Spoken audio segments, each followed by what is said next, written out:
राम राम।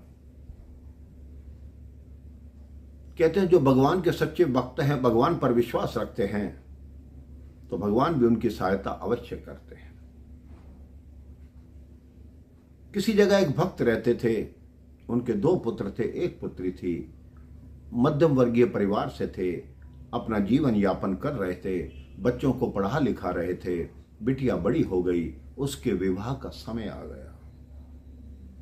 वो हर बात में एक ही बात बोलते थे, ठाकुर जी जाने, ठाकुर जी जाने, ठाकुर जी जाने। कोई भी दुख होता, कोई भी सुख होता, बस ठाकुर जी जाने। अब उनकी बिटिया के विवाह का समय आया, बच्चे अभी पढ़ाई कर रहे थे, तो उन्होंने अपने नगर के एक सेठ के पास गए और अपनी बिटिया के विवाह के लिए 2 लाख रुपया उधार मांगा। सेठ ने ब्याज लगाकर बताया कि तुम्हें इतना पैसा वापस लौटाना पड़ेगा। उसने कहा, ठाकुर जी जाने, मैं लौटाने वाला कौन होता हूं। कुछ समय पश्चात सेठ से पैसे ले लिए और धीरे धीरे करके चुकाने लगा। उसके बच्चे पढ़ लिख गए, अच्छी जगह उनकी नौकरियां लग गई। उन्होंने अपने पिता को पैसे भेजे कि जाओ, सबसे पहले जो हमारी बहन की शादी पे आपने कर्ज लिया था, वो सारा सेठ को ब्याज सहित वापस लौटा दो। अब वो व्यक्ति सेठ के पास पहुंचा कि सेठ जी, आप मुझे कुल बताइए कि मेरा ब्याज सहित कितना पैसा हुआ। सेठ ने हमें उस समय बताया कि आपका 6 लाख रुपया हो गया। उस व्यक्ति ने 6 लाख रुपया लौटा दिया। तो सेठ ने एक पर्ची लिख दी कि मुझे पूरे पैसे प्राप्त हुए। उस व्यक्ति से कहा कि लो भाई, पढ़ लो, मैंने इस पे लिख दिया कि मुझे पूरे पैसे प्राप्त हुए। वो व्यक्ति बोला, मुझे तो पढ़ना नहीं आता, बाकी ठाकुर जी जाने। वो दूसरी पर्ची, सेठ के मन में लालच आ गया। उसने कहा, लाओ ये पर्ची दो, इस पे हस्ताक्षर रह गए हैं, मैं तुम्हें पर्ची पे हस्ताक्षर करके देता हूं। सेठ ने दूसरी पर्ची लिख दी जिसमें लिख दिया, अभी तुम्हारा 2 लाख रुपया बकाया है, तुमने केवल मुझे ब्याज ही ब्याज दिया है। वो व्यक्ति अनपढ़ था, लेकर वो पर्ची चला गया।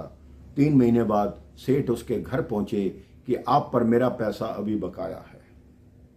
वो व्यक्ति बोला, मैं आपके पूरे पैसे चुका कर आया था, आपने पर्ची में लिखा था कि पूरे पैसे चुका दिए हैं। तो सेठ बोला, वो पर्ची कहाँ है, दिखाओ।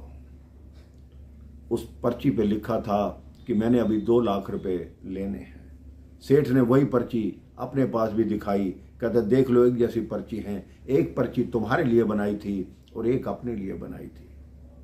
वो व्यक्ति बहुत रोया, चिल्लाया, लेकिन सेठ ने उसकी बात नहीं मानी। बात जो थी वो कोर्ट तक पहुंच गई। वो व्यक्ति कहने लगा कि मैंने इसके पूरे पैसे दिए हैं। जज ने कहा, इस बात का कोई गवाह है कि तुमने पूरे पैसे दिए? इस पर्ची पर तो लिखा है कि तुमने 2 लाख रुपया भी देना है। उस वक्त वहां कोई था? तो वो व्यक्ति बोला, ठाकुर जी जाने। तो उस जज ने कोर्ट से आदेश दिया कि अगली तारीख पर ठाकुर को उपस्थित होने को बोलो, ठाकुर कोई होगा वहां पर। अब जो उस अदालत का हरकारा था, वो लेकर वो समन, वो अदालत का आदेश पूरे गांव में घूमने लगा कि यहाँ ठाकुर कौन है। उन्होंने कहा, ठाकुर नाम का तो कोई व्यक्ति नहीं है, हाँ ठाकुर जी का मंदिर है। तो उस अदालत के जो कर्मी था, उसने वो पुजारी को दिया कि ये पत्र ठाकुर जी को दे देना। पुजारी ने जाके वो भगवान के चरणों में रख दिया। अगली तारीख आई मेरे भाई। अब जब गवाही चलने लगी तो जेल में जो अदालत में आवाज लगाता है, उसने बोला कि ठाकुर हाजिर हो। इतने में एक बहुत ही वृद्ध व्यक्ति, जिसके मस्तक पर त्रिपुंड लगा था और भगवे वस्त्र पहने हुए थे, वो अपनी लाठी टेकते टेकते धीरे धीरे अदालत में आने लगा। उसने कहा, क्या मैं बैठ सकता हूं? जज ने कहा, नहीं, बैठ नहीं सकते, गवाही की जगह पे खड़े हो और वहां खड़े होकर गवाही दो। उसने कहा, जिस वक्त इस आदमी ने पैसे दिए तुम वहां थे? उसने कहा, हाँ मैं वहां था। तो कहता है इस बात का क्या प्रमाण है? कहता है प्रमाण ये है कि सेठ को यहीं बिठाओ, अपने कर्मियों को सेठ के घर भेजो। इसके बड़े कमरे में 3 अलमारियां रखी हैं। उस तीसरी अलमारी की चौथी फाइल में 22वें पेज पर वो पर्ची रखी हुई है जिस पे इसने लिख के दिया था कि मुझे पूरे पैसे प्राप्त हुए।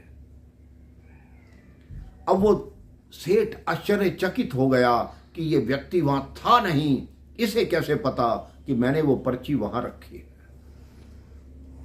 अदालत के कर्मियों को वहां भेजा गया, वही अलमारी खोली गई, वही फाइल खोली गई, वहीं पे वो पर्ची मिली। सेठ को सजा हो गई।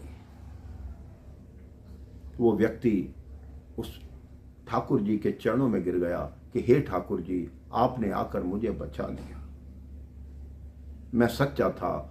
वो टक टक करते अपनी लाठी से वापस चले गए। जज अपनी कुर्सी से उठा, फैसला दिया कि सेठ को सजा हो, लेकिन जज की आंखें खुल गई। वो आके उस जो ठाकुर जी थे उनके चरणों में गिरा, क्षमा मांगने लगा। वो मुस्कुराते हुए निकल गए। उस जज ने अपनी पोस्ट से, अपने पद से इस्तीफा दे दिया कि मैं जज बनने के लायक नहीं, जिसने भगवान को यह कहा कि तुम्हें बैठने का हक नहीं कि खड़े रहो।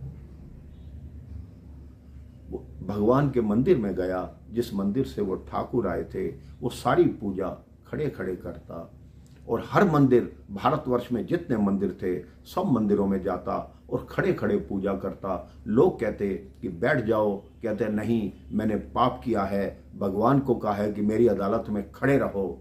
तो अपना ये पाप छुपाने के लिए, अपने ये पाप का प्रायश्चित करने के लिए मैं पूरा जीवन भगवान के सामने बैठ नहीं सकता।